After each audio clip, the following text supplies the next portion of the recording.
ভারতের প্রত্যেকটা মসজিদ ভেঙে ফেলার পরেও বাংলাদেশের কোনো মন্দিরের কোনো গির্জার ইটে কেউ হাত দিতে পারবে না। আমরা যেভাবে আগস্টের পরে সারা বাংলাদেশ ঢাল হয়ে আলেম ওলামায়ে কেরাম, মসজিদ, মাদ্রাসা, ইসলামী সংগঠন, হুজুররা, হেফাজতের নেতৃবৃন্দরা মিলে পালা করে করে আমরা ছাত্ররা মিলে যেভাবে মসজিদ, মন্দির, গির্জা পাহারা দিয়েছি, আমরা পাহারা দেব, তাদের অধিকারের পক্ষে দাঁড়াবো। আজকে এইখানে এই পাটেশ্বরী মন্দিরে আসার উদ্দেশ্য হচ্ছে যে বাংলাদেশে সাম্প্রদায়িক সম্প্রীতির অবস্থাটা কি, বাংলাদেশে গণ অভ্যুত্থান পরবর্তী বর্তমান বাস্তবতায় আমাদের সংখ্যালঘু নাগরিক যারা আছেন তারা কি বোধ করছেন, তারা কেমন আছেন সেটা বোঝার চেষ্টা করা। বাংলাদেশে বিভিন্ন জায়গায় সাম্প্রদায়িক সম্প্রীতি যেমন আছে, সাম্প্রদায়িক সম্প্রীতি নষ্ট হবার ঘটনাও আছে, এবং সেটা শুধুমাত্র আজকের কালকের অথবা 6 মাসের ঘটনা না। রাষ্ট্র হিসেবে আমাদের 53 বছরের একটা ব্যর্থতার জায়গা হচ্ছে দেশের সকল নাগরিককে সমান নাগরিক আকারে সমান অধিকার দিয়ে, মর্যাদা দিয়ে তাদের নাগরিক দায় শোধ করতে না পারাটা, এবং সেটা সকল সরকারের সময়, সকল দলের সময় সেটা হয়েছে। এবং শুধু সংখ্যালঘু সম্প্রদায় না, সংখ্যাগুরু জনগোষ্ঠীও গত 16-17 বছর আমরা ফ্যাসিবাদী শাসন ব্যবস্থায় কিন্তু গুম খুনের শিকার হয়েছি, অধিকার বঞ্চিত হয়েছি, ভোট দিতে পারি নাই। অতএব অধিকার লঙ্ঘনের বিষয়টা আসলে ধর্মীয় না, এটাকে আমি দেখি রাষ্ট্রীয় ব্যর্থতা আকারে, এবং এই ব্যর্থতার জায়গাতে আমাদের ধর্মীয় সংখ্যালঘুরা আরও বেশি নিরাপত্তাহীনতায় ভোগেন বাস্তবতার কারণে। অতএব সেই জায়গাতে প্রধান উপদেষ্টার সাথে যখন আমাদের দেখা হয়েছে রিপিটেডলি সেপ্টেম্বর-অক্টোবর মাসে, আমি নিজে প্রধান উপদেষ্টাকে অনুরোধ করেছি বাংলাদেশে 53 বছরের সংখ্যালঘু জনগোষ্ঠীর অধিকারহীনতা, তার বঞ্চনা, ক্ষোভ, দুঃখ কষ্ট নিয়ে একটা জাতীয় কমিশন গড়বার জন্য। শুধু গত 16 বছর না, শুধু গত 7 মাস না, বরং 53 বছরের বিষয়টা নিয়ে আমরা বুঝতে চাই যে আমাদের সংখ্যালঘু নাগরিকরা কেন নিরাপত্তাহীনতায় ভুগছেন, কি করবার আছে, কি করার সুযোগ ছিল কিন্তু রাষ্ট্র করে নাই, কোন কোন প্রাতিষ্ঠানিক জায়গায় তারা বৈষম্যের শিকার হচ্ছেন, সেগুলোকে আমরা রাষ্ট্র আকারে কিভাবে অ্যাড্রেস করব। তো সেই বাস্তবতাটা যদি তুলে আসে একটা গণতদন্ত কমিশনের মাধ্যমে, যেখানে আমাদের সম্মানিত সংখ্যালঘু নাগরিকরা, তাদের সংগঠন, তাদের যারা কমিউনিটি আছেন, ধর্মীয় প্রতিষ্ঠান আছেন, তারা সেখানে তাদের উইটনেস দিতে পারবেন, সাক্ষ্য দিতে পারবেন, মতামত দিতে পারবেন, এবং তার ভিত্তিতে একটা প্রতিবেদন তৈরি হোক।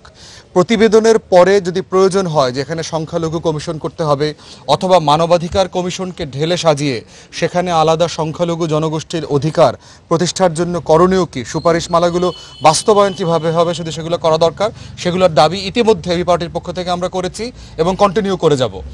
পার্টিকুলারলি আজকে যেখানে এসেছি আপনার এই পাটগ্রাম অঞ্চলে আমাদের দলের নেতা এই অঞ্চলের আগামী দিনে যে নেতৃত্ব দেবেন তার আবু রাইয়ান রসিকে আমরা দায়িত্ব দিয়েছি এখানে সংখ্যালঘু সম্প্রদায়ের উপরে কী ঘটেছে তার উপর একটা লিখিত তদন্ত প্রতিবেদন এবি পার্টিকে 1 সপ্তাহের মধ্যে তিনি জমা দেবেন।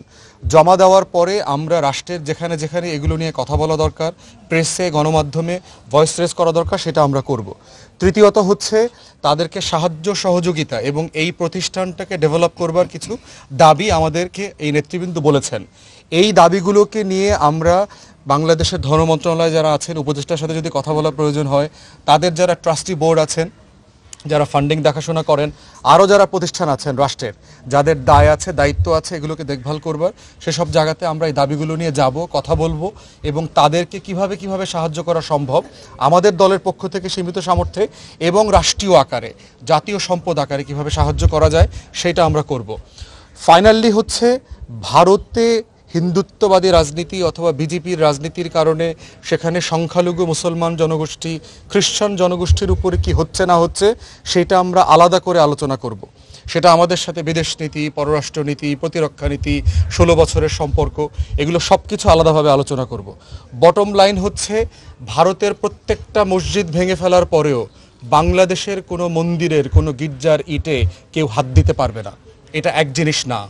ওখানে যদি কেউ ওখানকার সম্প্রদায়ের উপরে কেউ হামলা করে, ওখানে যদি অসাম্প্রদায়িক আচরণ করে, এটার আলাদা প্রতিবাদ আমরা করব, অন্যায্যতার প্রতিবাদ আমরা করব। কিন্তু ওটার বদলা নেবার কোনো দায়, কোনো দায়িত্ব, কোনো অধিকার বাংলাদেশের কোনো দল, সংগঠন, ধর্মীয় কমিউনিটির কারো নাই। কারণ বাংলাদেশের হিন্দুরা এই রাষ্ট্রের আমানত, ট্রাস্ট, সেই রাষ্ট্রের নাগরিক। অন্য দেশে কি হচ্ছে না হচ্ছে তার কোনো রেপারকেশন, প্রতিশোধ এই রাষ্ট্রের সংখ্যালঘুর উপর নেওয়া যাবে না।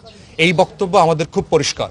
যদি কেউ করবার চেষ্টা করে, দাঙ্গা লাগানোর চেষ্টা করে, মন্দিরে, হিন্দু সম্প্রদায়ের বাড়ি ঘর, দোকানপাটের উপর আঘাত করবার চেষ্টা করে, আমরা যেভাবে আগস্টের পরে সারা বাংলাদেশ ঢাল হয়ে আলেম ওলামায়ে কেরাম, মসজিদ, মাদ্রাসা, ইসলামী সংগঠন, হুজুররা, হেফাজতের নেতৃবৃন্দরা মিলে পালা করে করে আমরা ছাত্ররা মিলে যেভাবে মসজিদ, মন্দির, গির্জা পাহারা দিয়েছি, আমরা পাহারা দেব, তাদের অধিকারের পক্ষে দাঁড়াবো।